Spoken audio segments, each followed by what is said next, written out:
20h, 21h, c'est Storytelling en direct sur Fréquence ESJ.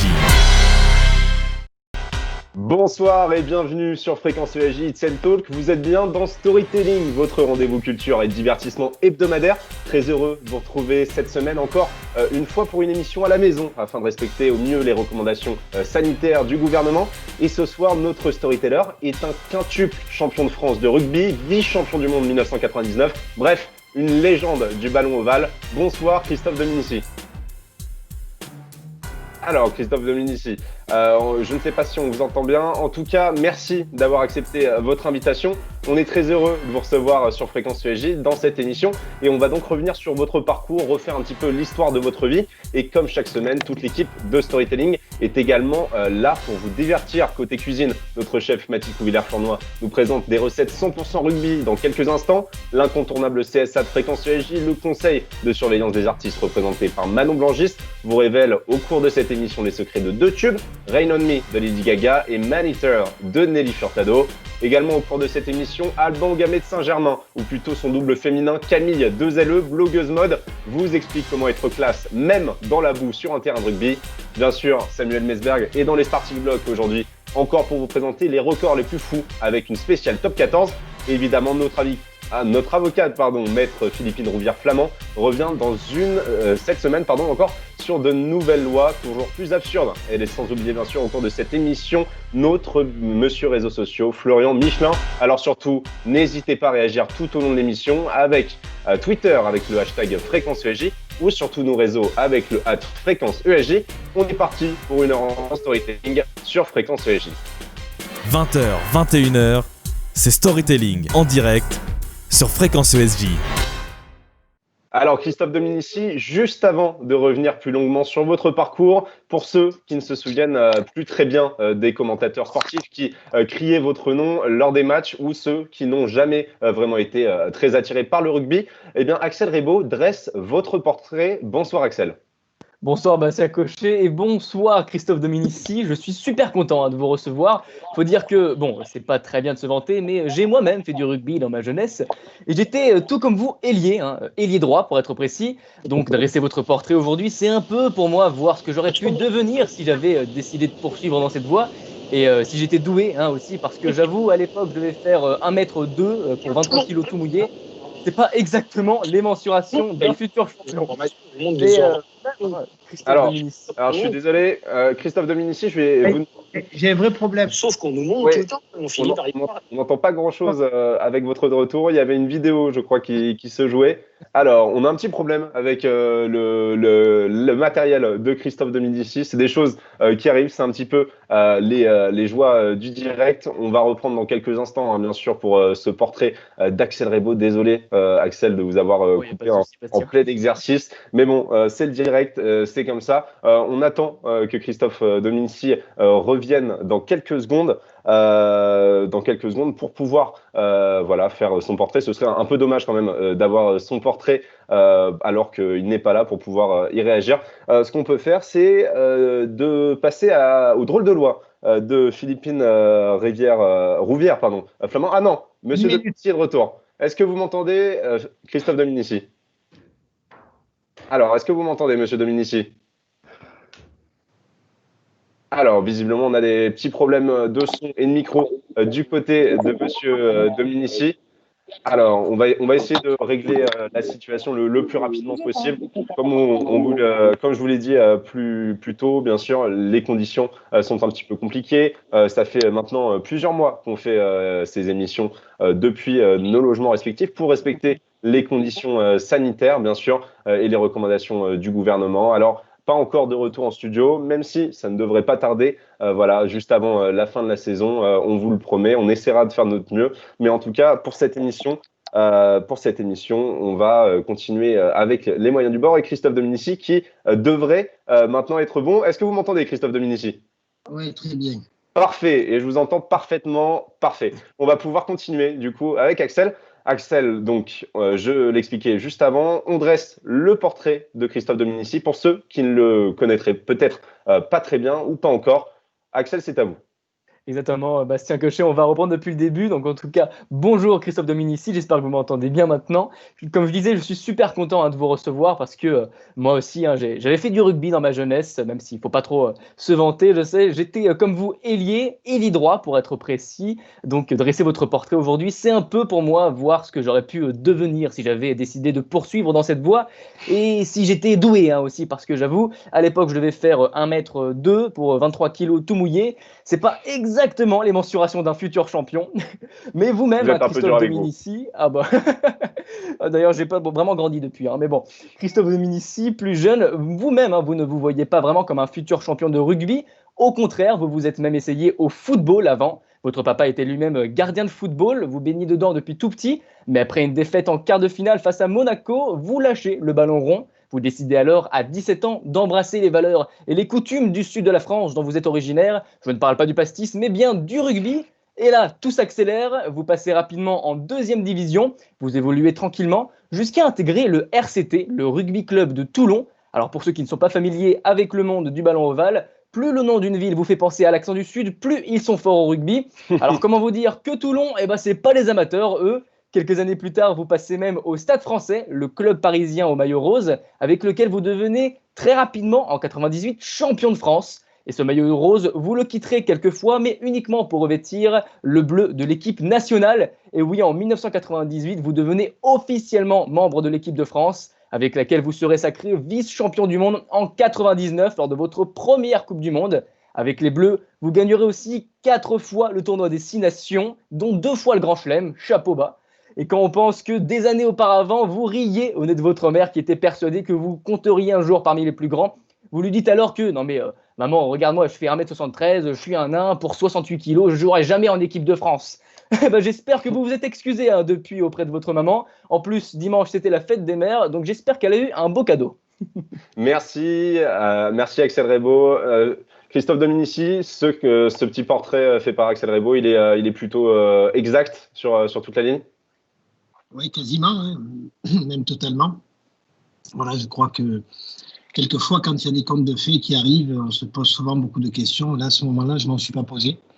Et c'est allé extrêmement vite. Je suis allé au rugby pas pour une défaite en Coupe Gambardella, mais c'était pour une bagarre générale. On était 2 à se battre contre 11, puisque je joue au foot. Et dans le village de Soulespan, je voyais tous ces copains-là qui étaient très solidaires quand il y avait une bagarre. Et j'ai dit, c'est ça que je veux faire. Je ne savais même pas ce que c'était un ballon de rugby. Et je suis parti à ce sport pour uniquement jouer avec des copains. Effectivement, on va commencer cette émission, en tout cas, commencer à revenir sur votre parcours en parlant de votre jeunesse, parce qu'avant, bien sûr, d'être un ailier baraqué sur un terrain de rugby, vous avez été un petit garçon, Christophe Dominici. Vous êtes né à Toulon en 1972, mais votre vie va rapidement être bousculée par un événement tragique que vous évoquez dans votre autobiographie Bleu à l'âme, qui est parue en 2017. C'est la mort de votre sœur, Pascale, 24 ans, alors que vous avez seulement 14 ans, qui était un peu une deuxième mère pour vous. Après cet événement, ça va être un petit peu la descente aux enfers. Vous allez être déprimé. À l'école, vous ne travaillez plus. Et surtout, vous commencez à faire pas mal de bêtises, c'est ça? En fait, je ne sais pas si on peut appeler des bêtises. Oui. Vous savez, les bêtises, elles sont juste liées à ceux qui pensent qu'on fait des bêtises. C'est-à-dire qu'il faut rentrer dans des cadres en France. Et quand on ne rentre pas dans un cadre, on fait forcément des bêtises et on est jugé. Et effectivement, je suis allé un peu... C'est une époque où vous participez à pas mal de bagarres, des vols de mobylettes, ce genre de choses? Oui, exactement. C'est de la petite délinquance, quoi. Oui, c'est-à-dire on se cherche. Souvent, on se cherche dans... Il y a des gens qui nous donnent de l'importance, plus que d'autres, et puis le regard des autres, on sait à cet âge-là, est très important. Et quelquefois, pour se donner de l'importance ou de la valeur vis-à-vis des yeux de ces gens-là, on est capable de faire des choses qui ne nous ressemblent pas, mais en tout cas, on les fait. Mais en tout cas, vous dites qu'à ce moment-là de votre vie, vous preniez ces risques, vous faisiez des choses un petit peu dangereuses, des bagarres, ce genre de choses, parce que c'était la seule chose qui redonnait un souffle à votre vie. Cette espèce de violence, c'est ce qui vous a sauvé à ce moment-là de votre adolescence? Je pense qu'il y avait beaucoup de colère. C'est-à-dire, on ne comprend pas pourquoi on vient nous arracher quelqu'un. Et puis, il y a souvent le regard des autres qui est posé. Donc, je suis retourné à l'école. Je me souviendrai... une grande partie de ma vie, ce professeur qui m'a appelé, qui m'a mis en face de tous les élèves et qui a dit ce qui m'est arrivé. Et forcément, ça m'a beaucoup blessé à ce moment-là. Et voilà, je suis allé chercher la colère que j'avais, il a fallu que j'extériorise. Et certainement, le rugby a été un vrai moteur, c'est-à-dire au lieu de la mettre à aucun service, cette colère, je l'ai mis au service d'un collectif encadré avec des règles, parce que le rugby est un sport où il y a énormément de règles et très encadré. Et donc, je m'en suis servi comme résilience de cette colère-là, et elle m'a apporté beaucoup de choses. Effectivement, on va revenir au rôle du rugby dans votre vie et à quel point ça vous a aidé, Christophe Dominici. Mais avant de continuer, on va évoquer, plutôt on va retrouver Florian de Michelin, qui est un peu notre monsieur réseaux sociaux, qui va donc sur les différents réseaux sociaux pour fouiller, pour voir ce qui se dit sur vous sur Internet. Alors Florian, qu'est-ce que vous avez trouvé cette semaine ? Bonsoir Bastien, bonsoir Christophe Dominici et bonsoir à tous. On commence fort avec Hugo qui demande à notre invité sur Twitter pourquoi il a fait du rugby et pas du foot. Hugo, si tu commences comme ça, on va devoir demander aussi à Ribéry pourquoi il n'a pas choisi les échecs. Mais c'est pas bête, Hugo, car selon une légende très ancienne, avant le rugby, Christophe Dominici, vous avez essayé le foot. Vous avez même commencé un match contre Lilian Thuram. Je dis commencer car toujours selon la légende, à la 35e minute exactement, vous êtes exclu pour avoir insulté l'arbitre. Puis un autre match face à La Beaucaire, une grosse baston éclate, tous vos coéquipiers prennent la fuite, sauf un, vous vous retrouvez à vous battre à 2 contre 11. La légende, malheureusement, ne nous raconte pas l'issue du combat, même si j'ai ma petite idée. Ce qui est sûr, c'est qu'après ça, vous laissez tomber le foot et c'est le début de votre carrière de rugbyman. Alors, Christophe Dominici, cette légende est-elle vraie? Et si oui, à 2 contre 11, on rentre chez soi dans quel état? Pas forcément très joli. Et après, bon, il y avait beaucoup d'adultes qui est venu s'interposer, qui sont venus s'interposer, pardon. Mais effectivement, ça avait été un gros choc ce jour-là. Je pensais que le sport, il y avait vraiment des valeurs et on était solidaires dans la victoire, dans la défaite, dans des situations un petit peu complexes et compliquées. Et effectivement, ce jour-là, le foot ou mon équipe m'avait mis une vraie réflexion. Et c'est pour ça que je voyais dans ce village qui était Solespoir à l'époque, cette équipe de rugby qui était pendant les fêtes de village extrêmement solidaire, sur le terrain toujours très solidaire, et je les voyais tout le temps ensemble. Et je me suis dit, c'est ça que je veux faire. Eh ben, merci en tout cas Florian Michelin pour ce petit tour des réseaux sociaux. Et justement, pour revenir donc à ce passage du foot au rugby, donc c'est à 17 ans que vous rejoignez avec des amis le club de rugby de Soliespont. Petit rappel, à l'époque et même encore aujourd'hui, vous faites 1m72, c'est pas vraiment le physique idéal pour faire du rugby. Mais c'est typiquement les croyances limitantes que se mettent les gens dans tout ce qu'ils entreprennent. C'est-à-dire, on est géré par notre subconscient, qui est géré entre 0 et 7 ans. On met une tonne d'informations et puis souvent, c'est ce qu'on entend, ce que les gens nous disent. Tu n'es pas capable, tu n'y arriveras pas, tu es trop petit. Et on met ça dans son subconscient. Et après, quand on avance dans la vie, on est confronté toute sa vie à ce genre de situation. Il faut nettoyer le subconscient pour croire et pour imaginer que tout est possible, parce qu'on crée sa propre réalité. Et quand on a envie de créer sa propre réalité, peu importe le poids, la taille, l'âge, quand on a envie de faire quelque chose, et notamment, je parlais tout à l'heure de la résilience, elle s'est mise au service de quelque chose pour arriver à faire tout ce que l'on veut et tout ce que l'on souhaite, ça prouve qu'il n'y a pas de vérité. Et c'est ceux qui disent « ça, c'est la vérité » qui ont tort. Je pense que la vie, elle est merveilleuse parce que justement, il n'y a pas de vérité. En tout cas, lorsque vous arrivez là-bas, en tout cas, quand vous commencez le rugby à 17 ans, vous n'avez aucune base technique, vous n'y avez presque jamais joué. Ça a été comment l'apprentissage? Vous aviez ça dans le sang ou ça a été très compliqué au début? Je pense que quand on joue au foot, l'avantage de jouer au foot, c'est qu'il faut qu'on lève la tête et pas regarder ses pieds. Et donc, je suis arrivé au rugby sans trop connaître ce sport, je levais la tête et c'était assez facile pour moi de voir des intervalles ou de voir où il fallait jouer au pied, où il fallait occuper. Et c'est vrai que le foot m'a beaucoup servi par rapport à la vision et par rapport à la situation du terrain, c'est-à-dire à me gérer dans l'espace. C'est vrai qu'il y a beaucoup plus de monde sur un terrain de rugby, mais la gestion de l'espace, le foot m'a permis de ça. Et c'est vrai que je n'ai pas été très performant au début, mais en tout cas, sur cette vision-là, ça m'a permis, sur la gestion de l'espace, d'être assez efficace. En tout cas, pour la montée en puissance de vos performances, on en parle dans quelques instants, puisque vous irez ensuite au RCT, pardon, donc à Toulon. Mais est-ce que vous pensez que s'il n'y avait pas eu ce drame familial, vous auriez eu cette trajectoire de carrière, ou alors vous seriez peut-être resté au foot et vous auriez eu quelque chose de totalement différent? Je pense que sur la vie, on a un chemin. Et ce chemin-là, la distorsion du chemin par rapport à ce que l'on souhaite, le champ des possibles, il est imaginable à chaque seconde. Donc effectivement, aujourd'hui, l'histoire, et avec le recul, s'il ne m'était pas arrivé ce drame, est-ce que je serais devenu l'homme que je suis? Certainement pas. Est-ce que ce drame m'a permis d'être qui je suis? Certainement oui. Mais après, est-ce que mon chemin de vie ou est-ce que ma trajectoire elle était liée à ce parcours-là? Ça, je ne peux pas y répondre.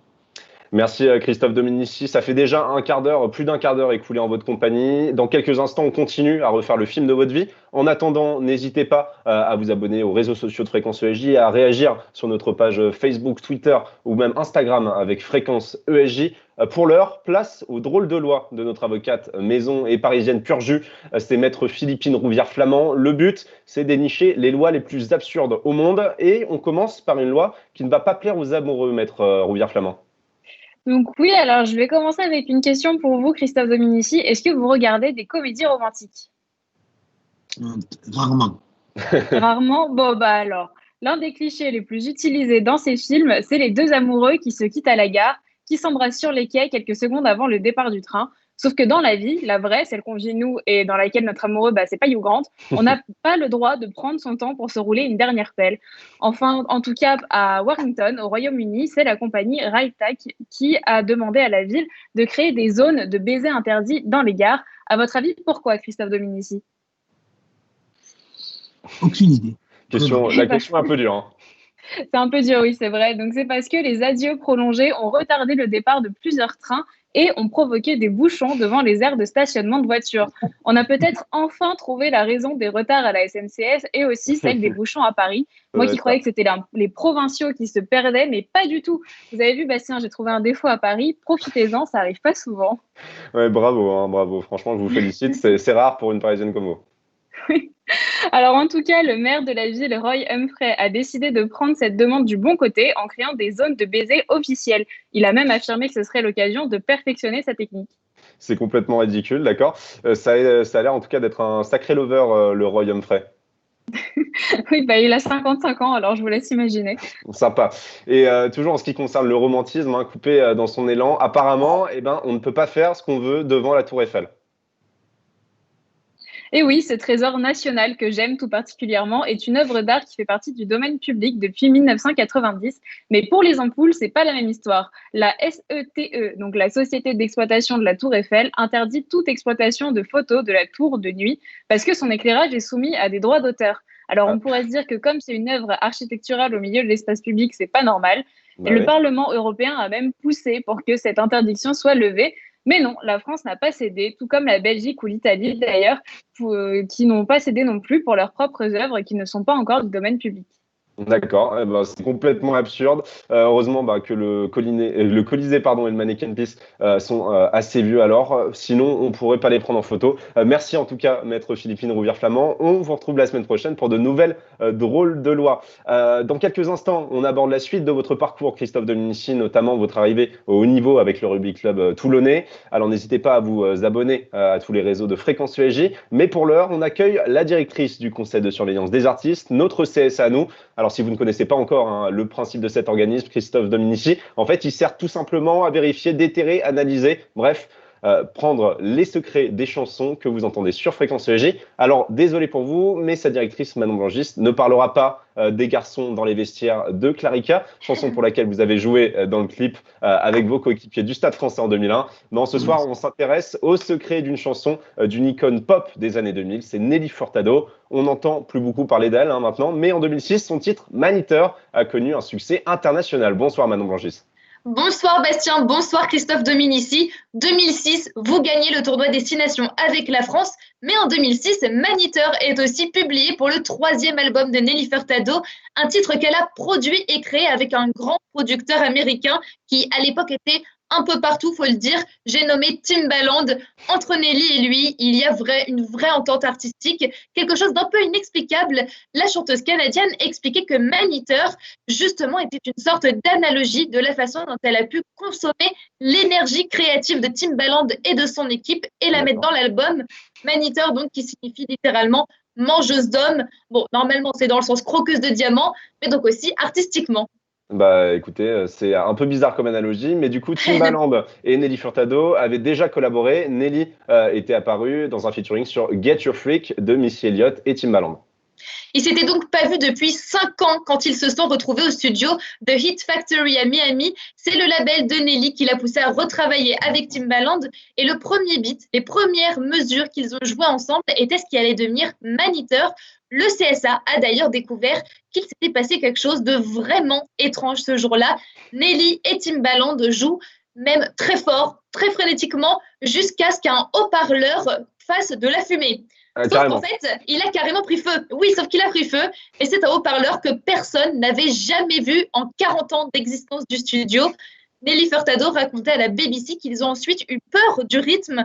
On avait l'impression qu'il y avait le diable en lui. Enfin bon, des histoires d'artistes, quoi. Ouais, ok, d'accord. Sauf que cette histoire, eh ben, ils ont laissé la chanson de côté et en fait, ils voulaient plus du tout y toucher vu qu'ils avaient peur. Ben oui, ils n'avaient plus le courage de rejouer le morceau. Au bout de quelques semaines, ils s'y sont quand même remis. Nelly Furtado et Timbaland réussissent à le terminer. D'ailleurs, un invité surprise devait apparaître sur le titre, un rappeur américain. Est-ce que vous en connaissez? Est-ce que vous avez une idée de qui ça pouvait être, Christophe Dominici? Pas du tout. Alors, pas très calé en rap américain. Alors, Lil Wayne, c'était Lil Wayne. Il est venu en studio et a enregistré un couplet sur Maniteur. C'est disponible maintenant si vous voulez aller l'écouter, mais cette version n'a jamais été commercialisée. Donc pas de Lil Wayne, hein, peut-être parce que pour Nelly Furtado, Maniteur est vraiment une chanson conçue pour être de la pop. Un rythme fort, fou et la voix est bitchy, c'est ce qu'a dit Nelly Furtado. Ce serait le secret de Maniteur. Le style musical a d'ailleurs été influencé par une chanson du même titre, Maniteur, mais de Hall & Oates. Et le groupe Eurythmics aurait aussi fait partie des inspirations de Nelly Furtado pour écrire Maniteur. Merci Manon Blangis pour ce CSA. On vous retrouve en fin d'émission pour un nouveau CSA, mais cette fois-ci une chanson un peu plus récente, sortie il y a à peine 3 semaines. Et on est toujours avec Christophe Dominici dans cette édition de Storytelling. Et dans quelques instants, on retrouve Samuel Mesberg qui nous présente ses records à battre et notre chef Mathilde Couvillère-Flornoy qui nous dévoile ce qu'il y a sur sa carte. Mais avant ça, on a vu il y a quelques instants votre jeunesse, Christophe Dominici, et vos débuts donc dans le football, mais il y a eu ensuite le rugby et vous avez joué à partir de 1991, à 19 ans donc, en 2e division avec La Valette. Et 2 ans plus tard, alors que vous avez commencé le rugby il y a seulement 4 ans, vous êtes recruté par le RCT, donc l'équipe de Toulon, le Rugby Club toulonnais, une institution dans le monde du rugby. Vous y croyez quand vous apprenez cette nouvelle? Je pense que, je ne sais pas si on y croit, mais en tout cas, c'est vrai que quand on est un enfant d'un village sous l'Espont où il y avait à l'époque 5000 habitants, forcément on crée un engouement populaire qui est rare et unique et on se sent porté par toutes ces choses-là, surtout que le Rugby Club toulonnais est une institution. C'est-à-dire ils ont été champions de France en 87, ils venaient de l'être en 92 et ils me recrutent en 93. Donc effectivement, quand j'entends le président qui m'appelle et qui dit qu'il veut me voir, c'était à l'époque Roger Vigouroux, forcément ça change la vie. C'est-à-dire à ce moment-là, il se passe en quelques secondes plein d'histoires dans la tête et puis on est pris d'une émotion assez unique. Et à partir de là, je pense que ma vie a changé ce jour de ce coup de téléphone. Ouais, on imagine bien votre émotion. Et est-ce qu'en arrivant là-bas, bien sûr, vous avez l'impression de passer un palier extrêmement important, de monter une grande marche dans votre carrière? C'était difficile. Hein. Les premiers entraînements, c'était très difficile parce que tout allait plus vite. Les garçons étaient beaucoup plus athlétiques. Ils jouaient déjà ensemble. Donc c'est difficile d'arriver. L'intégration au groupe, notamment, ça a été compliqué ou plutôt assez facile? Non, l'intégration était assez facile, mais après c'est trouver sa place, forcément, là-dedans. Et c'est pas forcément simple. Trouver sa place, quel poste? Parce que jouer demi d'ouverture à Solespont, j'ai décalé 3/4 centre à la Valette. Et quand j'arrive au Rugby Club Toulonnais, je courais extrêmement vite et ils m'ont décalé à l'aile. Donc j'ai appris en très peu de temps 3 postes et ça a été ça le plus difficile à intégrer. Justement, pour ceux qui connaissent peut-être assez peu le rugby, est-ce que vous pourriez nous expliquer ce que c'est le rôle de l'ailier, donc le rôle que vous avez eu donc à ce moment-là et que vous garderez au cours de votre carrière? Pourquoi on vous met à ce poste-là? C'est quoi les prédispositions qu'il faut avoir? Les prédispositions, normalement, quand on joue à l'aile, c'est qu'on va extrêmement vite. On est adroit parce qu'il faut être adroit sur les ballons aériens puisque l'équipe adverse nous tape dessus. Donc il faut courir énormément parce qu'on fait l'essuie-glace derrière. C'est-à-dire que ça, c'est un rôle très important de l'ailier, c'est-à-dire la communication avec l'ailier droit, l'ailier gauche et l'arrière. Donc on court énormément. Et surtout, il faut marquer des essais, il faut arriver à trouver des brèches dans les défenses adverses. Alors après plusieurs saisons au RCT, vous seriez parti à l'époque pour des raisons salariales, mais est-ce que s'il n'y avait pas eu ces raisons, est-ce que vous auriez aimé passer toute votre carrière à Toulon, là où vous avez grandi? Non, je ne suis pas parti pour des raisons salariales, je suis parti parce que je voulais être champion de France. Et c'était plus possible à ce moment-là avec le RCT? C'était l'ambition. Vous savez, les clubs, à un moment donné, c'est porté par la voix d'un président, c'est porté par la voix d'un entraîneur, c'est porté par la voix d'une équipe. Et à ce moment-là, le Rugby Club Toulonnais avait perdu beaucoup de joueurs. Je pense notamment à Yann Delegue qui était parti, Franck Combat, Christophe Moni, moi qui suis parti. Et donc, on avait perdu une grande partie, on va dire, du talent. Et c'est à ce moment-là que j'ai appelé Masgoisini, parce que c'est moi qui ai appelé le président du Stade français. Du Stade français, effectivement. Et je lui ai dit, je veux venir chez vous. Donc, il ne me connaissait pas du tout, hein, très peu. Donc, il m'a dit, je vais me renseigner, je vous rappelle. Il ne m'a jamais rappelé. Donc, je l'ai rappelé et je lui ai dit, alors vous êtes renseigné? Il m'a dit, oui, venez me voir. D'accord. Et voilà comment l'aventure au Stade français débute. Pour remettre un peu les choses en contexte, le Stade français, à ce moment-là, il vient d'être promu en première division seulement. Et après 4 saisons à Toulon, pourquoi avoir choisi cette équipe-là alors qu'elle vient seulement d'être promue? Pourquoi vous vous dites c'est le club avec lequel j'ai le plus de chances de devenir champion de France? Je ne sais pas, ça c'est intuitif, inexplicable. C'est-à-dire que le discours de Masgoisini, qui est pour moi, à l'heure où on se parle, le plus grand président que le rugby français a connu. Et il avait cette capacité à convaincre les gens et cette capacité à très peu se tromper sur les hommes. C'est-à-dire que c'est quelqu'un qui est capable d'aller vous taper directement au cœur quand il a envie de réaliser ses rêves. Et son discours m'a plu. Il avait une ambition énorme. Votre destin, c'est d'être champion. Quand on signe au Stade français, c'était la ligne directive de Masgoisini. Et je ne sais pas pourquoi j'ai signé au Stade français alors que je venais de Solespont, un petit village. Je vivais au Morillon, face à la mer. Et je signe au Stade français. Je me retrouve pas très loin du périphérique, sans connaître personne. Ça a été très difficile. Les 3 premiers mois d'intégration ont été très difficiles. Effectivement, changement de décor complet. On reparle du Stade de France dans quelques instants avec vous, Christophe Dominici. Mais pour l'heure, on retrouve une nouvelle fois Florian Michelin qui a de nouveau fait un tour du côté des réseaux sociaux. N'hésitez pas d'ailleurs à vous abonner aux réseaux sociaux de Fréquence ESJ. Florian, qu'est-ce que vous avez déniché cette fois-ci? Oui, j'ai encore bien scruté les réseaux sociaux et il y a Eric sur Twitter qui nous dit qu'il se souviendra toujours de votre essai face aux All Blacks en 1999. Waouh, j'avais 2 ans, c'est vrai que c'était magnifique, mais Eric, ça se voit que c'est un optimiste. Il retient que le positif. Moi, j'aimerais revenir à votre match du 21 février 2004 face à l'Italie. Christophe Dominici, vous avez la balle, vous dépassez tout le monde en vitesse, il n'y a plus qu'à aplatir pour l'essai et patatras, la bourde, le ballon qui tape le genou au moment de se pencher, un gros en avant et un gros raté surtout. On a dû vous chambrer dans les vestiaires, mais bon, vous direz que comme votre femme est italienne et que vous avez gagné 25-0 ce jour-là, pas besoin d'en mettre plus de 30 et d'écraser vos adversaires italiens. Bon, je vous avoue que j'y ai jamais cru à cette excuse, mais dans ce genre de situation, quand parfois ce n'est pas le talent qui parle, l'humour est souvent la meilleure arme de défense. C'est un peu l'histoire de ma vie.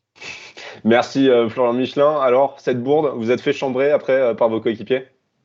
Écoutez, j'en parlais parce qu'on est en train de recruter là, et de regarder l'effectif de Béziers et de voir ce que l'on va faire avec le club de Béziers. On aura l'occasion d'en parler un peu plus tard dans l'émission. Et justement, un agent était en train de parler de ça tout à l'heure et on s'est mis à rire tous les deux. C'est vrai que c'était un vrai moment de solitude de ce jour-là, parce que quand je m'aperçois que je fais un avant, je me retourne et là je vois Bernard Laporte avec ses deux petites lunettes dans la tribune et je me dis je vais me faire massacrer. Et voilà, ça a été un grand moment de solitude. Ouais, on imagine bien. En tout cas, on aura l'occasion de reparler de votre aventure en équipe de France. Énorme aventure avec beaucoup de succès dans quelques instants. Mais pour l'instant, on va parler de votre aventure au Stade français. Je le disais il y a un instant, en 1997, vous rejoignez donc le Stade français et vous perdez pas de temps puisque vous remportez le titre de champion de France dès la première année. Vous parliez d'intuition tout à l'heure. Eh bien, vous aviez eu raison puisque à peine monté en première division, vous le remportez. C'est la première fois que vous êtes champion de France. Vous ressentez quoi lorsque vous gagnez ce titre? On se dit on est monté pour ça, quoi. Tant d'efforts, tant de sacrifices, tant de moments difficiles dans une saison, tant de moments de doute, tant de moments de blessures. J'avais été blessé. Ça a été l'une des saisons les plus dures de votre carrière à ce moment-là? Oui, parce qu'il a fallu que j'intègre le très haut niveau. Et j'avais passé un palier avec le Rugby Club Toulonnais. Et là, on passait déjà dans une autre dimension, puisque la même année, j'étais international aussi. Et on s'aperçoit que le travail, quelquefois, quand on peut dire, ou la répétition des choses, parce que quand on fait plus de 5000 heures quelque chose, on devient un expert. Donc, je ne crois pas au génie. Pour moi, le génie n'existe pas. Et quand il y en a qui disent je suis bien né ou je suis mal né, je n'y crois pas, honnêtement. Et donc, tous ces efforts-là ont fait qu'on est récompensé. Je suis avec Franck Combat et Christophe Moni, qui étaient venus avec moi de Toulon. Et on s'est serré dans les bras, en pleurs, et on était venus pour ça. Et ce titre, ça va être le premier d'une grande lignée. Vous êtes quintuple champion de France avec le Stade français. Quel est le titre le plus beau selon vous? C'est ce premier, juste après la montée? Je ne sais pas si on peut appeler de sabot. Quel est le plus beau? Honnêtement, souvent on me pose ces questions-là. Quel est le plus bel essai? Quel est le moment avec le plus d'émotion? Je pense quand on fait un métier avec passion, certainement on peut dire qu'une émission elle est plus intéressante qu'une autre. Certainement un match peut dire qu'il est plus intéressant qu'un autre. J'ai gagné des matchs que j'aurais dû perdre, j'ai perdu des matchs que j'aurais dû gagner. Donc effectivement, la victoire et la défaite, ce sont deux mensonges. Mais qu'est-ce que c'est bien de se mentir dans la victoire. Et effectivement, il n'y a pas un titre qui m'a plus marqué que l'autre, mais c'est souvent les collectifs qui marquent. C'est-à-dire que ce sont les hommes. Les titres, c'est bien, c'est l'aboutissement de quelque chose, c'est le dernier match, c'est les deux dernières équipes, et celui-là qui gagne, il est titré. C'est pour ça que c'est merveilleux le rugby, comparé au foot, où le premier est champion de France. C'est vrai que c'est toute une saison, mais il n'y a pas ces matchs éliminatoires. Le rugby, les matchs éliminatoires mettent une pression supplémentaire. Donc, peut-être le titre de 2000, quand on est en autogestion, parce qu'on n'a plus d'entraîneur, ce sont les joueurs qui entraînent. Alain Elias, notre manager, était venu sur le banc de touche. Et donc là, on se les construit entre hommes. Et c'est vrai que ce titre-là, il est indélébile. Et vous parliez de l'importance du collectif. Vous avez été champion en 98, en 2000, en 2003, en 2004, une finale perdue en 2005, puis re-champion en 2007. Une régularité énorme. Pour vous, c'est ce collectif qui a fait que vous pensez que vous avez été l'une des meilleures équipes de l'histoire du championnat français? Non, on n'a pas été la plus grande équipe du championnat français. Je crois que la personne qui a bâti le collectif, c'est Max Guazzini. Et puis après, l'avantage et la compétence de Max Guazzini, c'est d'avoir mis de la compétence à tous les postes, que ce soit dans l'administratif, que ce soit à l'entraînement, que ce soit à la préparation athlétique, à la préparation physique, et tout le monde tirait dans le même sens. On s'aperçoit que dans une entreprise, souvent, ou à l'école, on nous demande de travailler individuellement, et quand on arrive dans l'entreprise, on dit travailler collectivement. Et ce qui est le plus difficile, on ne nous apprend pas ça. Il n'y a que le sport qui peut nous apprendre à travailler collectivement, et on enlève toutes les couleurs, les diversités sociales. Il n'y a que le sport qui arrive à fédérer. Et Max avait ce talent-là de pouvoir fédérer des hommes qui pouvaient partir au combat et jamais se lâcher. Alors, il y a eu d'autres titres, mais un titre que vous n'avez jamais réussi à avoir, c'est celui de la Coupe d'Europe, où vous avez toujours chuté. Il y a eu 2 finales qui ont été perdues. C'est l'un des grands regrets de votre carrière de ne pas réussir cette Coupe d'Europe? Est-ce que ça peut être un regret? Non, je pense que si on n'a pas gagné, c'est qu'on n'était pas prédestiné à la gagner, c'est-à-dire qu'il y avait plus fort que nous. Donc c'est vrai qu'on en perd une en prolongation contre le Stade Toulousain qui était Édimbourg. Je pense qu'on se la bouffe. Un match très serré, 12-12 à la fin du temps réglementaire. Là, ça doit être rageant quand même. Ouais, je pense qu'il y a plein de petites erreurs. Au plus le match il avance, au plus on fait des petites erreurs. Il reste 3 minutes, on gagne de 3 points. Et on se sépare du ballon. Et puis, voilà, l'histoire nous montre qu'ils reviennent à match nul. Et puis derrière, c'est eux qui reprennent l'ascendant psychologique, l'énergie. Et nous, on doute parce qu'on menait, on allait gagner, c'était fini. Et à la sortie, c'est Toulouse qui nous bat. Donc, effectivement, il y a une multitude de petites erreurs. Et on appelle ça le petit détail qui fait qu'à un moment donné, on perd le fil conducteur du match. On s'est peut-être vu trop vite en train de soulever la coupe. Et il nous a manqué 3 minutes de concentration. Mais l'histoire nous prouve que certainement Toulouse était plus fort que nous. Dans quelques instants, on continue de refaire le fil de votre carrière, Christophe Dominici, notamment en équipe de France, et d'évoquer vos projets voilà, ensemble. Samuel nous présente dans moins de 3 minutes ses records à battre les plus idiots avec une spéciale top 14. On espère que ça vous fera plaisir. Avant ça, j'espère que vous avez faim, Christophe Dominici, car notre chef cuistot, Mathilde Couvillière-Flornois, nous présente ce qu'il y a aujourd'hui à sa carte et elle a décidé de nous concocter une petite recette en rapport avec vous, Christophe Dominici, et plus particulièrement avec votre sport, le rugby. Bonsoir Mathilde Couvillière-Flornois. Bonsoir Christophe Dominici. Ce soir à ma carte, je vous propose la recette des barres céréales énergétiques. Est-ce que vous en mangez souvent quand vous faites du sport, Christophe Dominici? Oui, quand je jouais, j'en mangeais beaucoup. Eh ben, c'est super. En tout cas, c'est très recommandé de manger un peu de sucre avant l'effort sportif, mais il faut que ce soit du bon sucre. Dans les magasins sportifs, on vend des barres céréales énergétiques, mais souvent elles sont beaucoup trop sucrées, elles sont assez chères et surtout elles contiennent des additifs pas super bons pour la santé. C'est pour ça que je vais vous donner ma recette et vous pourrez en profiter avant vos matchs. Et pour ça, il y a un ingrédient secret, c'est les amandes. C'est l'ingrédient principal de la recette. Il faudra 150 g d'amandes entières que vous allez mixer dans un blender avec 75 g de noix de cajou ou de noisettes si vous n'aimez pas ça. Vous mixez bien vos fruits à coque jusqu'à obtenir une poudre assez épaisse. Il vous faut ensuite 150 g de dattes dénoyautées, 2 cuillères à soupe d'eau et une cuillère à soupe d'extrait de vanille pour ajouter du goût. Vous mixez ces ingrédients dans le blender jusqu'à obtenir une sorte de pâte compacte. Vous mélangez ensuite la pâte de dattes avec votre poudre d'amande et vous faites des barres rectangulaires avec vos mains et c'est prêt. Et pour les plus gourmands, il existe une recette de barres de céréales, mais cette fois-ci au chocolat, histoire d'avoir un peu plus de goût. Ouais, voilà. Alors là, par contre, c'est pas une recette énergétique pour le sport, mais plus une recette gourmande parce qu'il faut pas oublier qu'après l'effort, il y a aussi le réconfort. J'ai la recette d'une barre de céréales aux flocons d'avoine et au chocolat au lait. Pour ce faire, vous devez déjà préchauffer votre four à 160 degrés. Puis dans une casserole, vous faites fondre 100 g de beurre doux avec 110 g de sucre roux et une cuillère à soupe de miel. Pendant ce temps, dans un saladier, versez 200 g de flocons d'avoine, 75 g de fruits secs comme des abricots, des raisins secs ou des cranberries, c'est comme vous voulez, avec 75 g d'un mélange multicéréales. Et vous ajoutez ensuite 2 cuillères à soupe de pépites de chocolat au lait. Et vous incorporez le mélange de sucre et de beurre fondu au saladier de céréales. Et vous remuez tout ça délicatement. Vous étalez ensuite votre préparation sur une plaque avec du papier cuisson. Il faut que ce soit bien étalé et puis vous mettez ça au four pendant 30 minutes. Après, vous découpez pendant que c'est encore chaud des rectangles pour vos futures barres de céréales et vous les laissez refroidir. Merci, chef Couvillière-Flornois. Donc voilà, vous avez maintenant une recette pour du sport et une recette un peu plus gourmande.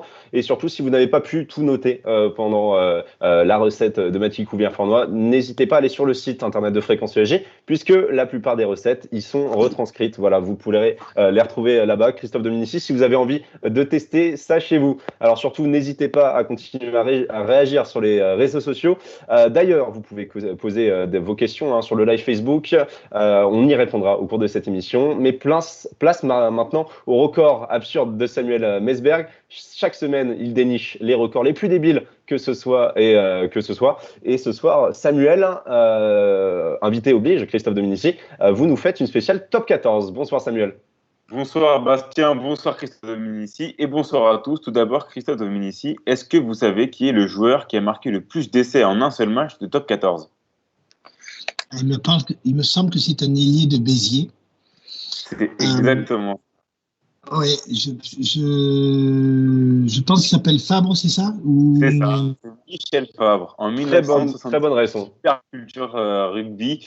Mon ancien joueur de Béziers, du coup, qui recevait le modeste club de Montchanin, était dans la forme de sa vie et pour cause, il a inscrit 11 essais en un seul match. 11 essais, ça équivaut environ à 7-8 buts en football. Je me demande par contre où était la défense, si on peut appeler ça une défense, à Montchanin. Performance exceptionnelle en tout cas de joueurs de Béziers. Et c'est clair que défensivement, c'est une catastrophe monumentale, surtout que ce n'est pas le seul record battu lors de ce match. Effectivement, Christophe Dominici, du coup, une idée de quel est le deuxième record battu par ce match?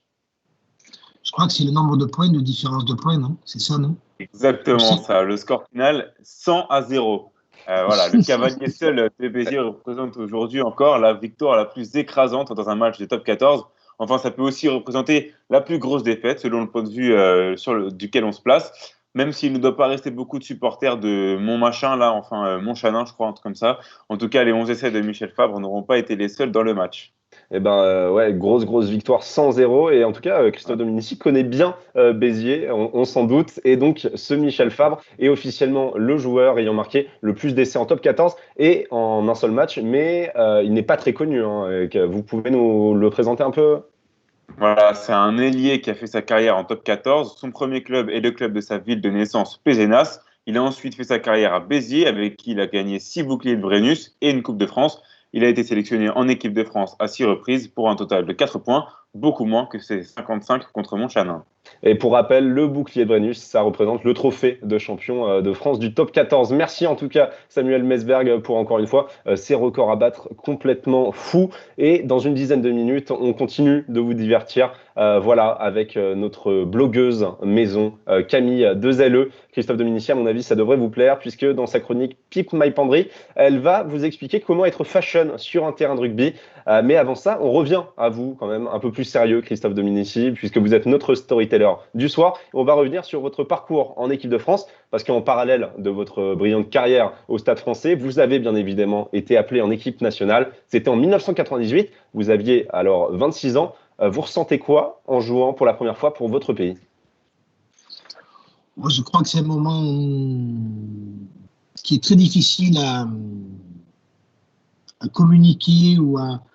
Les émotions sont au maximum quand on entend l'annonce de son nom, toute la famille appelle. Je pense qu'il se passe plein de trucs dans la tête entre la peur, l'envie, la joie, le côté roulade que l'on peut ressentir quand on est international et qu'on entend son nom sur une liste qui passe à la télé. Donc il y a toutes ces étapes qui passent et puis je crois que c'est vraiment beaucoup de gratitude, la gratitude de pouvoir vivre ça. L'un de vos gros coups d'éclat, c'était dès votre première Coupe du Monde en 1999, puisque la France est vice-championne. C'est la plus belle des Coupes du Monde que vous avez disputées pour vous? Mais c'est en tout cas le plus grand match, puisqu'on est finaliste. On bat les Blacks en demi-finale sur un match historique. Et vous butez contre l'Australie en finale, malheureusement. Exactement. Et d'ailleurs, vous avez dit que vous pensez que vous aviez mal préparé cette finale. Pourquoi? Mais je pense qu'on s'est cru, notre finale, c'était contre les Blacks. Et certainement, dans la semaine, il y a eu une décompression. Il y a beaucoup de monde qui venait à l'hôtel. Il y a eu beaucoup d'interviews. Donc forcément, je pense qu'on n'a pas été concentré et pas autant déterminé qu'on a pu être contre les Blacks. Et les Australiens ont mis 4 ans à être champions du monde. Le jour J, ils ont répondu présent. Et nous, on a voulu être champions du monde en une semaine. Et je crois qu'il nous manquait un petit peu de temps. Et vous avez nourri des regrets, que ce soit vous ou vos anciens partenaires d'équipe de France, avec ce match? Je pense que quand on est en finale de Coupe du Monde, il ne faut pas la louper, quand on sait la difficulté pour y arriver. Et forcément, il y a des regrets. Il y a des regrets parce qu'on s'aperçoit que la France n'a jamais été championne du monde. Elle a buté 3 fois en finale. D'accord. La dernière en date, 2011, quand la France bute 8-7 contre la Nouvelle-Zélande en Nouvelle-Zélande.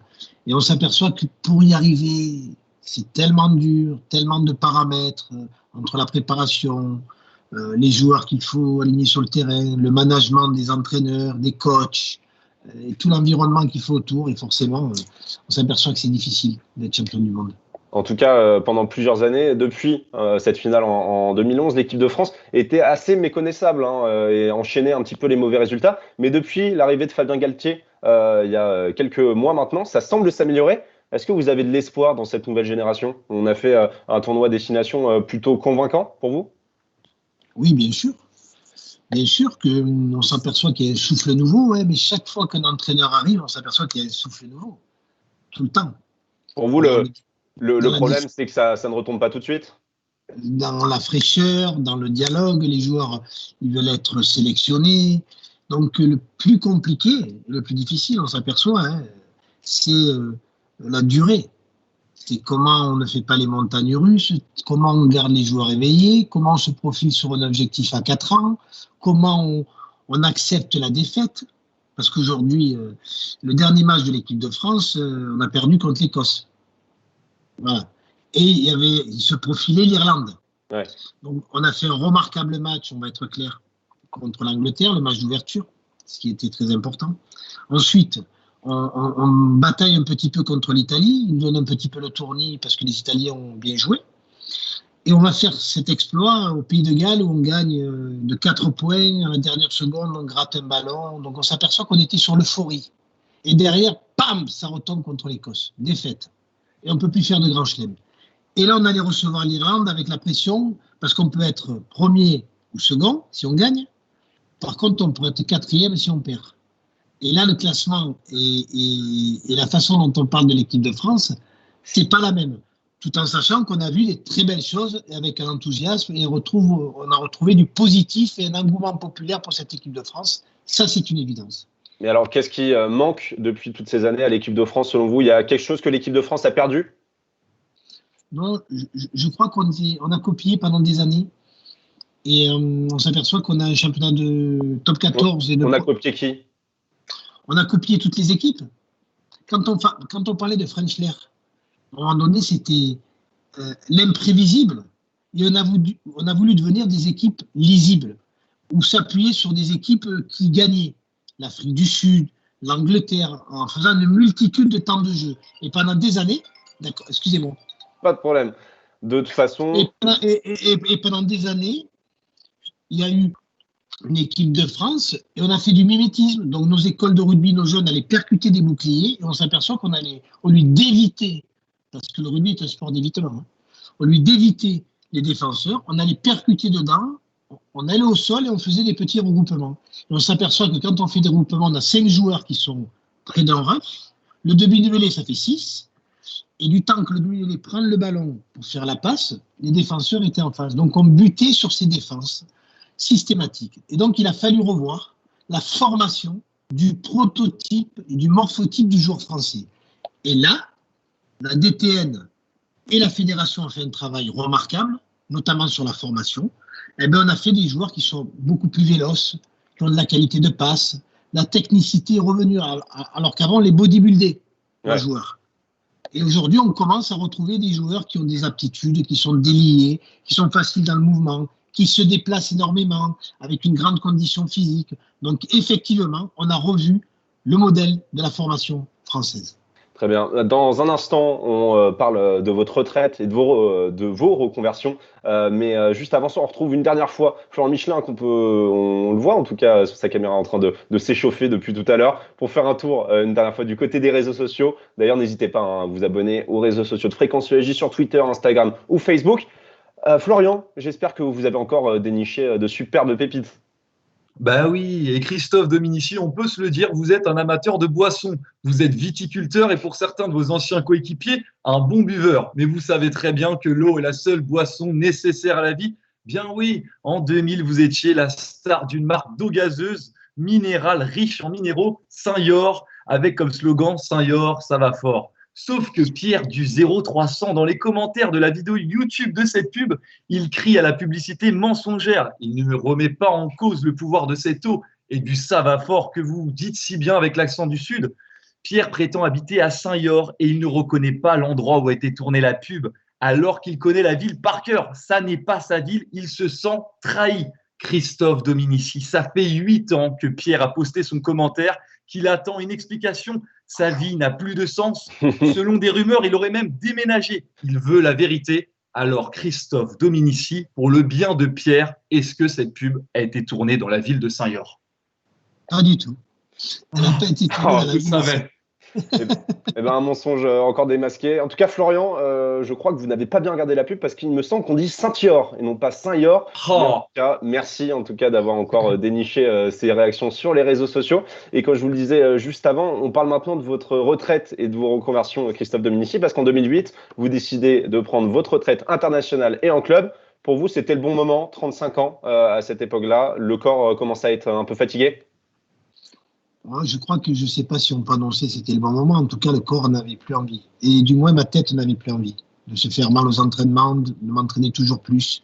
Ouais, parce que le rugby, c'est un sport qui reste quand même de contact avec des chocs qui peut être dangereux. Il y a certains joueurs qui meurent de façon prématurée avec des maladies. Ça vous a jamais fait peur, ça, au cours de votre carrière?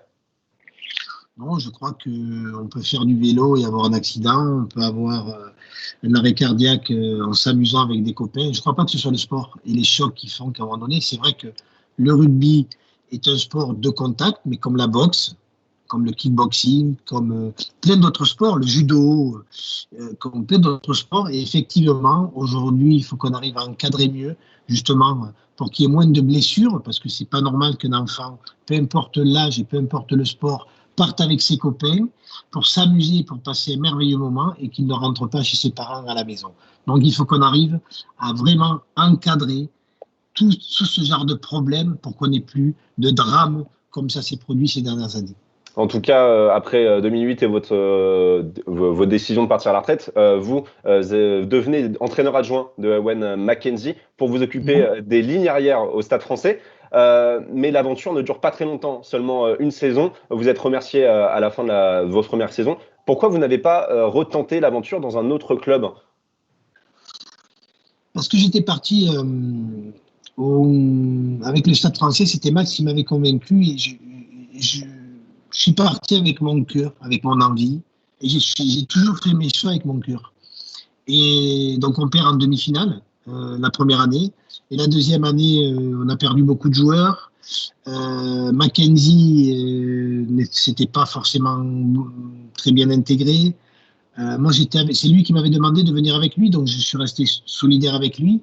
Et on avait perdu cette âme-là. Donc, au bout de 4 matchs, on est remercié parce que ce club, quand on a des titres avec un club, on n'a pas la permission de le perdre. C'est ça. Et forcément, pourquoi je ne suis pas reparti? Parce que je n'avais pas trouvé le projet et les hommes avec qui j'avais envie de travailler. Je n'ai jamais voulu entraîner pour l'argent. Ce n'a jamais été mon but, mon choix. J'ai toujours voulu entraîner ou m'investir dans un projet parce que j'en avais envie et surtout j'avais envie de travailler avec ces hommes-là ou ces femmes-là. En tout cas, depuis, le Stade de France a beaucoup changé. Le Stade français, pardon, a beaucoup changé. Cette année, ils sont derniers, lanterne rouge au classement. Pour vous, qu'est-ce qu'il faut pour révolutionner le Stade de France et lui rendre un petit peu ses heures de gloire d'antan? Le Stade français? Le Stade français, oui. Je pense qu'il faut qu'ils arrêtent d'être orphelins de Masguazini, premier point. C'est quoi l'identité aujourd'hui du Stade français? Quelle philosophie on met en place? C'est quoi les valeurs du club après Masguazini? Et surtout, quelle ambition commune nous voulons aller, vers quelle ambition sportive et qu'est-ce que l'on veut être? Parce que c'est ça le plus important. Je vous l'ai dit, Masguazini, votre destin, c'est d'être champion. Il ne recrutait pas que le talent, il recrutait le cœur, les hommes, la détermination et la complémentarité pour arriver à créer une équipe. Aujourd'hui, et depuis que le Stade français a perdu et est orphelin de Masguazini, Thomas Savard avait récupéré, il avait réussi à être champion de France une fois, en 2015. Il a réussi à gagner la petite Coupe d'Europe en 2017, c'était au moment de la fusion avec le Racing Club de France et les joueurs s'étaient révoltés et donc est allé chercher ce titre. Et depuis, il est arrivé Hans-Peter Wind, qui a beaucoup d'argent, énormément. Et aujourd'hui, il est à 66 millions d'euros de pertes. Il était dernier du championnat. Malgré la pléthore de joueurs qu'ils ont recrutés, on s'aperçoit que ce n'est pas aussi simple le sport. Autrement, ça serait 10 mois ton budget, je te dirais où tu es.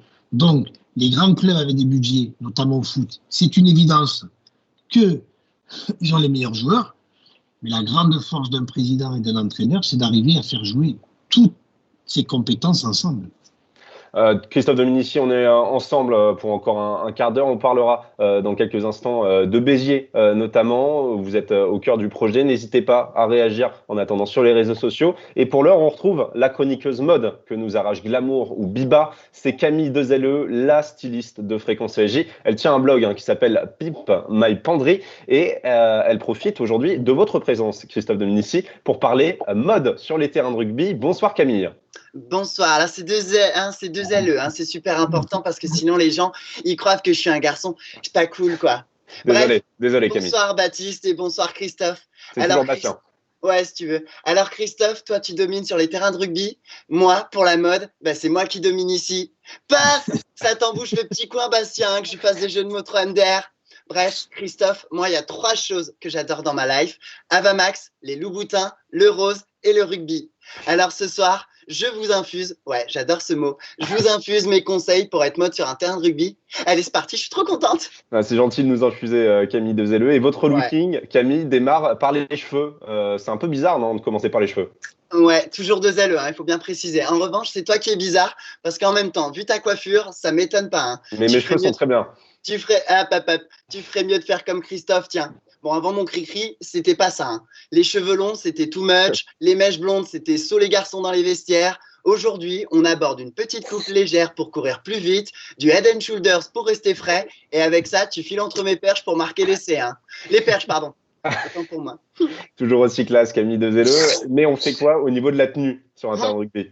Trop fastoche comme question. D'abord, les crampons, c'est saut pas tendance. Et en plus, ça fait super mal quand on marche sur la tête avec. Ou alors, des crampons sans crampons. Non? Bref, moi j'imaginais plus un truc du style Louboutin ou alors des claquettes pour qu'on fasse un foxtrot tous les deux, parce que moi j'adore la danse. Je te kiffe trop, voilà, c'est dit. Sinon, j'en ai parlé tout à l'heure, Christophe. Moi, du coup, il y a 3 plus 1 chose que j'adore faire dans ma life. Avamax, les loups-boutins, le rugby et donc le rose. Bah ouais, le rose, tu vois, je porte ton écharpe. J'ai essayé il y a 2 semaines d'expliquer à Basile comment porter une robe rose. Bon, il a rien compris. Bref, le rose, c'est sautois en fait. So sexy, so stade français, so baco. Et en plus, c'est apparemment la couleur des flamants roses. C'est pas trop MDR? Alors moi, je veux maintenant voir tous ces beaux corps musclés en rose. Bon, sinon, j'ai une dernière idée. Vous jouez comme quand vous posez pour les dieux du stade. Moi, je vais aller totalement. Et en plus, c'est ma nouvelle déco chez moi. Merci Camille Dezelleux en tout cas, c'est magnifique cette déco Alban Gavet de Saint-Germain. Merci en tout cas Camille Dezelleux pour nous avoir fait tous ces conseils et plusieurs références bien sûr, notamment à votre apparition, on en parlait tout à l'heure dans le clip Les garçons dans les vestiaires de la chanteuse Clarica, votre pub pour Head & Shoulders, votre marque de vin Sobaco dont on va parler dans quelques instants et aussi votre participation à la 3e saison de Danse avec les stars. Pas le moment très marquant dans votre carrière quand même, cette participation à Danse avec les stars. Vous aviez été éliminé le premier, il me semble, lors de cette 3e saison. Très déçu. L'une des pires défaites de votre carrière. Ah, la pire. Parce que je m'étais beaucoup entraîné en plus. Je m'entraînais 8 ou 9 heures par jour. Mais bon, j'étais pas prédestiné à danser, autrement j'aurais fait de la danse. Effectivement, mais en tout cas, vous avez fait du rugby et ça vous a plutôt très bien réussi. En tout cas, dans la vie, il n'y a pas que le rugby et vous avez décidé, en tout cas à votre retraite, de multiplier les casquettes et vous êtes notamment, comme le disait Alban Gavet de Saint-Germain, lancé dans le vin avec le Monte Baco Group. On vous rappelle bien sûr que l'abus d'alcool est dangereux pour la santé. Et pourquoi vous êtes lancé dans ce projet? C'était une passion de longue date, la viticulture? Oui, mon père vient de cet ADN-là, puisque mon père a planté beaucoup de légumes et ensuite il a planté beaucoup de fleurs. C'était un des plus grands rosiéristes de France. Et puis je pense que c'était cet équilibre entre les deux, entre les fruits, les légumes et les arômes et le côté aromatique. Donc effectivement, après c'est une histoire de rencontre. On rencontre des gens, on a envie de le faire, mais on n'a pas les opportunités. Puis un jour, on rencontre l'opportunité, ça passe bien, le feeling passe bien, on sent les gens qui sont sains, j'ai dit pourquoi pas.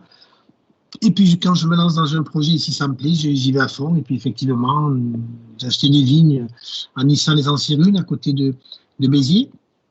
Et puis voilà, j'ai voulu comprendre, donc j'ai rencontré beaucoup de viticulteurs, beaucoup de personnes qui connaissent le vin pour comprendre le mécanisme et l'alchimie que l'on peut faire à travers toutes les difficultés que le vin... c'est très difficile de faire du vin. Entre le temps, Pardon, vous avez envie que je m'arrête? Non, pas de problème. Pas de problème. Mais bon, vous faites aussi un peu d'eau minérale et puis vous avez aussi des lignes de vêtements pour essayer de rester un petit peu dans le milieu du sport, histoire d'avoir une image un peu plus sportive que le vin. Vous avez également, ces derniers temps, on a beaucoup entendu parler de vous à cause de Béziers, ou plutôt grâce à Béziers. Pourquoi? Parce qu'il y a l'ASBH, qui est donc le club de rugby de Béziers, et on parle d'un rachat avec des investisseurs émiratis. Où est-ce que ça en est aujourd'hui?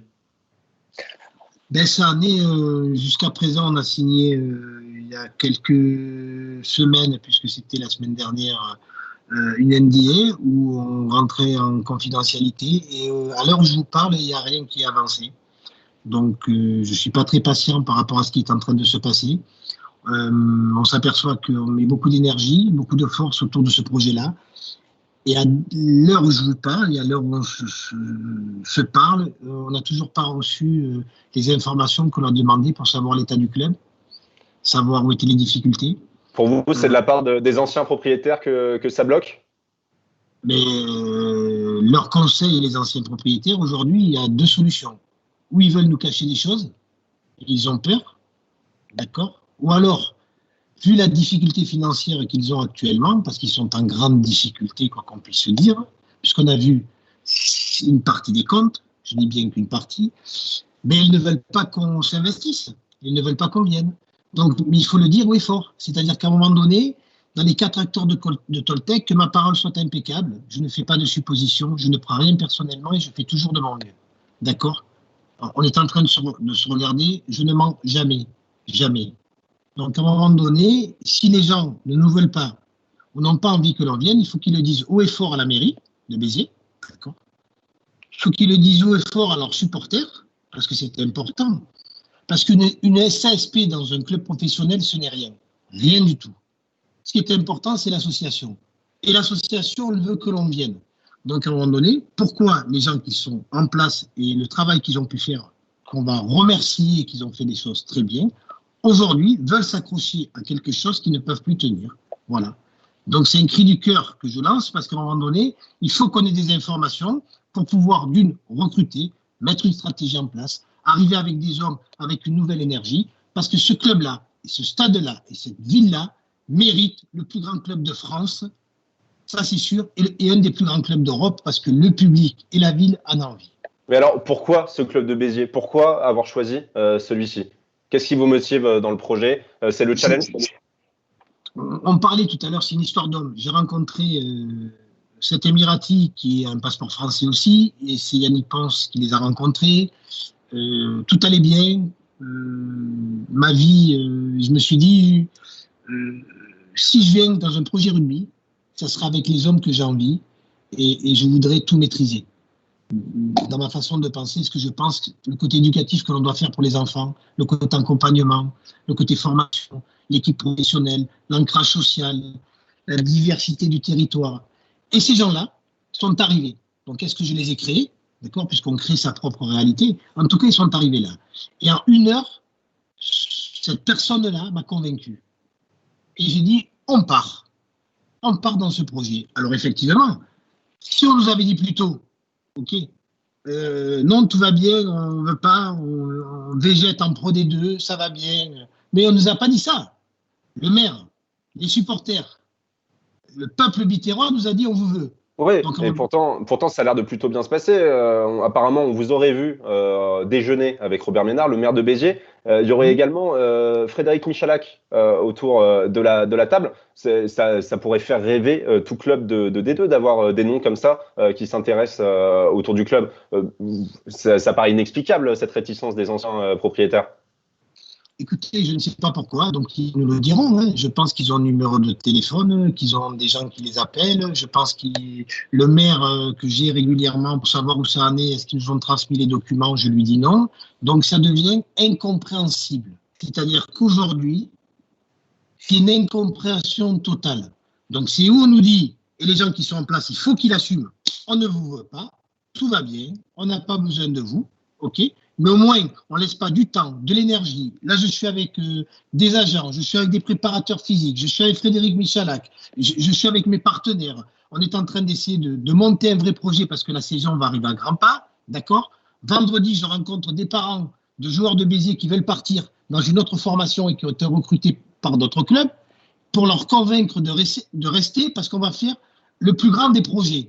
Alors que je n'ai rien, je n'ai aucune signature aujourd'hui et je suis confronté à des gens qui sont en place et parce que je ne sais pas quoi, ils veulent s'accrocher à quelque chose et je ne sais pas pourquoi.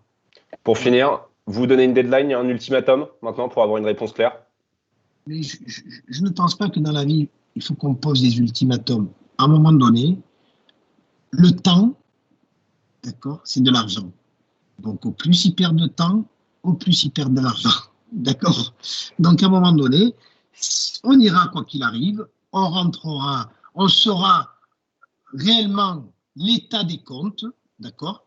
Et je le dis haut et fort, on saura réellement l'état des comptes et en fonction de ce qu'ils veulent ou ce qu'ils ne veulent pas, moi je ne dirai en aucun cas l'état des comptes de Béziers, ce n'est pas à moi de le dire, il y a des gens qui sont en place, mais en tout cas, on fait tout pour continuer à faire ce projet parce qu'il y a une énergie, une dynamique et une envie collective qui, à ce stade-là, 2 ou 3 hommes ne peuvent pas arrêter. C'est impossible. On a été champion du monde en 98, il y avait 11 Brésiliens contre 60 millions de Français. La France a été inarrêtable. Merci Christophe Dominici. 20h, 21h, c'est Storytelling en direct sur Fréquence ESJ. Storytelling, c'est déjà fini. Merci à vous de nous avoir suivis pendant toute cette émission et merci bien sûr à vous, Christophe Dominici, d'avoir été notre invité ce soir. On a été très heureux de vous recevoir sur Fréquence ESJ pour cette émission. Voilà, un petit peu de rugby dans Storytelling. Alors bien sûr, le prochain rendez-vous sur Fréquence ESJ, c'est vendredi soir, comme chaque semaine, avec Time Break de 21h à minuit pour 3 heures de talk et de débat sur Fréquence ESJ. Quant à nous, on se retrouve la semaine prochaine à la même heure pour une nouvelle édition de Storytelling avec toute l'équipe. N'hésitez pas à vous abonner à tous les réseaux sociaux de Fréquence ESJ sur Twitter, Facebook ou Instagram. D'ici là, prenez soin de vous et passez une très bonne soirée sur Fréquence ESJ. 20h, 21h, c'est Storytelling en direct sur Fréquence ESJ.